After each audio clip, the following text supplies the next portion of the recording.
was the toughest fight you ever had? The toughest fight I ever had was against Harry Greb. I had a very bad time that night. It was on the 22nd of May, 1922. I had my nose broken in the first 10 seconds and both eyes opened in the second and third rounds. Oh, it was a pretty sorry affair. I had to go 15 rounds that way. It was pretty bad. Could the greatest boxer who ever lived be someone you've never seen fight? No viral knockouts, no highlight reels, not a single full fight on film. Just stories, quotes, and 1 year, 1919, where Harry Greb won 45 fights and lost none. And in doing so, completely redefined what it meant to be unbeatable. This is the story of the Pittsburgh Windmill, the forgotten fighter, Harry Greb. In 1894, in Pittsburgh, Pennsylvania, it was a very blue-collar city, powered by steel and soot. Life was just as hard as the people. Greb's father was a German immigrant and a tough man who raised his children to be the same. Now, Greb worked in steel mills as a kid, but got into more fights on the street than most boxers do in the ring. But he wasn't anywhere near as big as his legend would become. At just 5'8", he wasn't imposing, but all the tales of Greb speak about one thing special: his speed. Apparently, his speed was just impossible. That also came with incredible willpower and literally the refusal to back down from anyone. Hardship was part of his DNA, and once he started boxing, he fought like it. Greb turned pro in 1913. Now, while there is some training footage that exists from Greb, it's hard to get an exact idea on his style, but we do know that from the start, apparently his style made absolutely no sense. He threw whatever boxing rulebook that had been written at the time completely out the window. He threw punches from odd angles, and he fought like a man who couldn't be hurt and didn't care if he was. Legendary boxer Jack Johnson would say, "It's almost impossible to set him up. He's the fastest man I've ever boxed." Some fighters would compare fighting him to fighting an octopus, being able to hit you from every angle. Writers at the time called him a tornado of human punches, earning him the nickname the Pittsburgh Windmill. For opponents though, he was obviously a nightmare. Tommy Gibbons famously said, "He does everything wrong, but it works." And something else to think about, Greb didn't just fight often, he fought everyone. Across weight classes, across racial lines, sometimes against men 30 pounds heavier. He didn't care. If you were willing to sign the contract, Greb was willing to break your face. Some training footage of Harry though does exist, and it does give a little bit of insight into his style. Greb was able to explode with extreme athleticism, waiting with his hands low to often bait his opponents, all before firing down the middle and immediately pivoting 180, creating new angles of attack.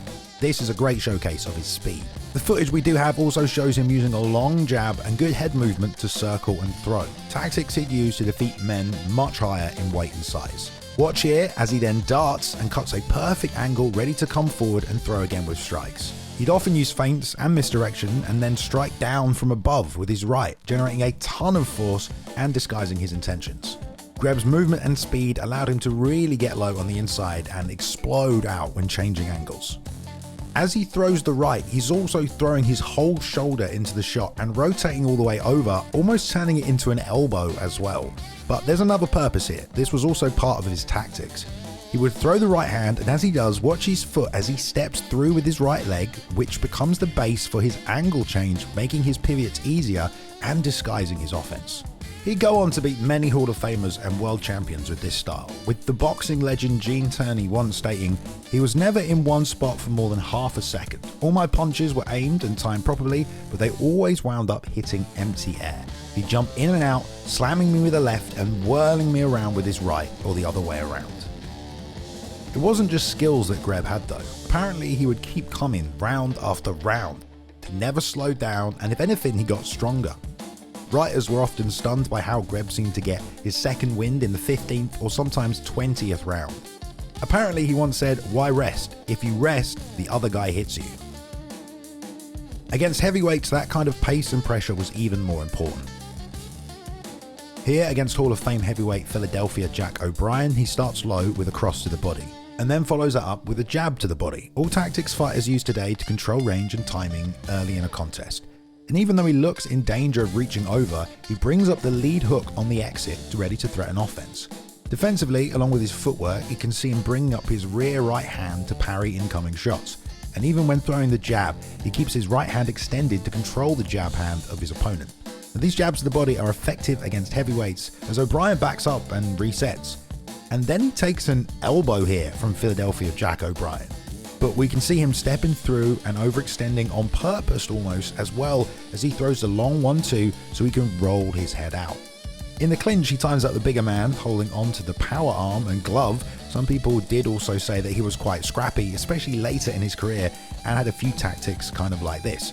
And after eating a big body shot here from the heavyweight, he smiles, and even Jack looks at the cameraman a bit confused.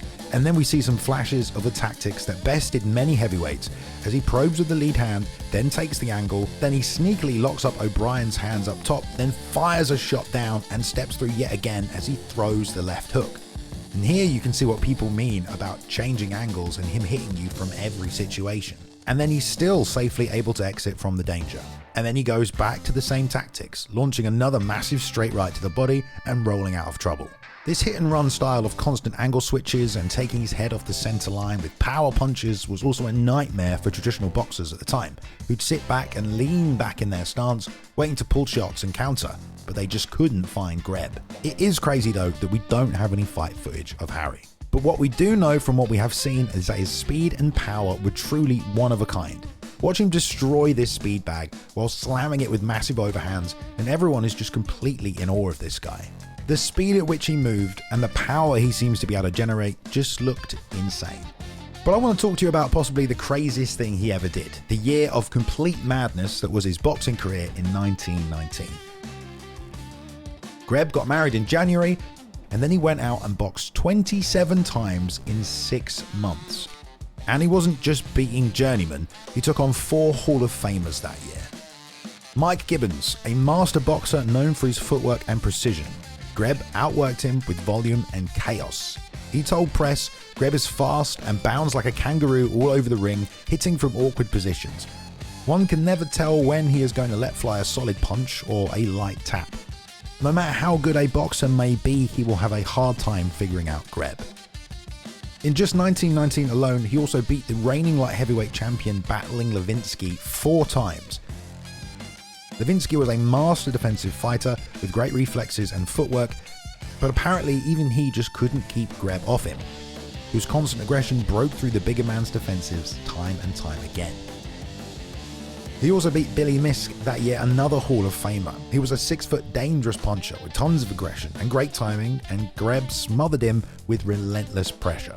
By far the toughest fight that year for Greb though was Jeff Smith, a veteran technician, super tough, and a guy who fought all over the planet. Greb said that his toughest fight ever was against Smith, while Smith had told Boxing Press, actually after eventually losing to him 6 times, how can you make a good showing against a fellow who does everything backwards? He kind of reminds me of fighters like Lomachenko or in MMA Dominic Cruz, guys that develop their own style of footwork, cutting angles and attacking non-stop, able to hit you, move out of range, and then attack from different sides with different patterns, constantly confusing and switching up the attack angles on their opponent. By the end of 1919, Harry Greb had fought 45 times in 9 different states and won every single one of them. And he was not healthy for most of it. Apparently he suffered 2 broken hands, a busted nose, cracked ribs, torn ankle ligaments, and infected cuts, several of them. Oh, and he also got hit by a car that year, but was still 45-0. That's almost 1 fight every single week.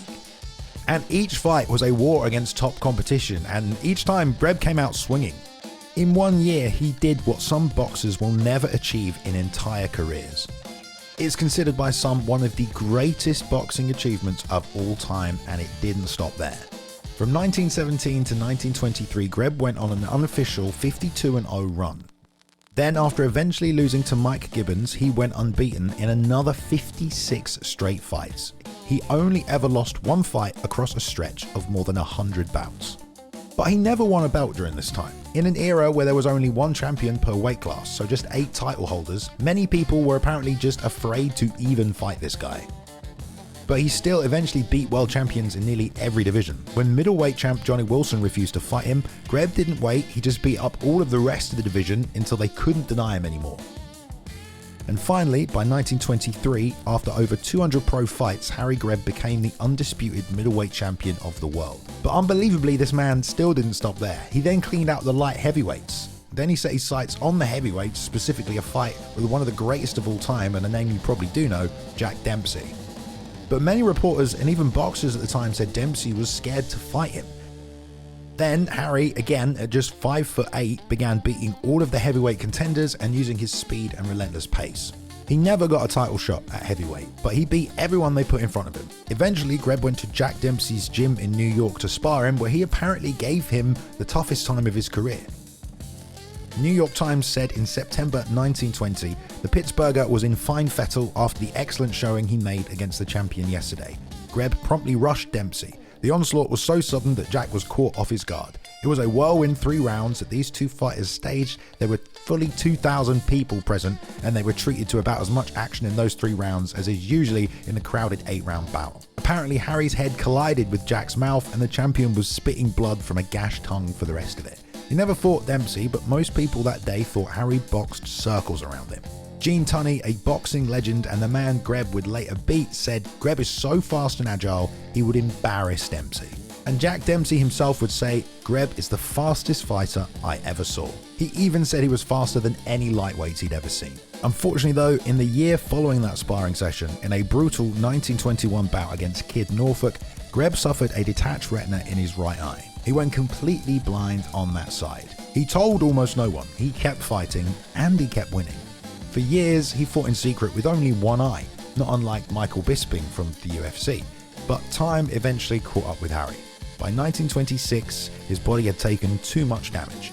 After a car accident, Greb went in for routine surgery and tragically, he never woke up. He died at age 32.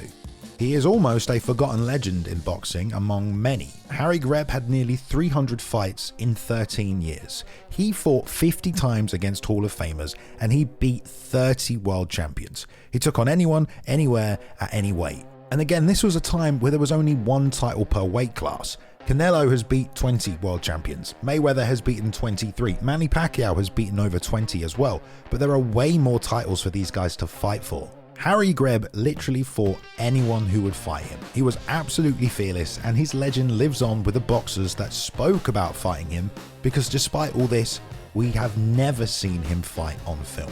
No footage, no moving images of his greatest battles, only shadows and secondhand stories. Somewhere out there, maybe in a dusty archive, a few reels sit, part of someone's private collection. It has been known in the past for people to keep fight footage completely secret. But maybe one day they will resurface. Maybe they won't. Perhaps the recordings that were made were damaged, lost forever. But even without them, Harry Greb might still just be the greatest fighter the world has ever known.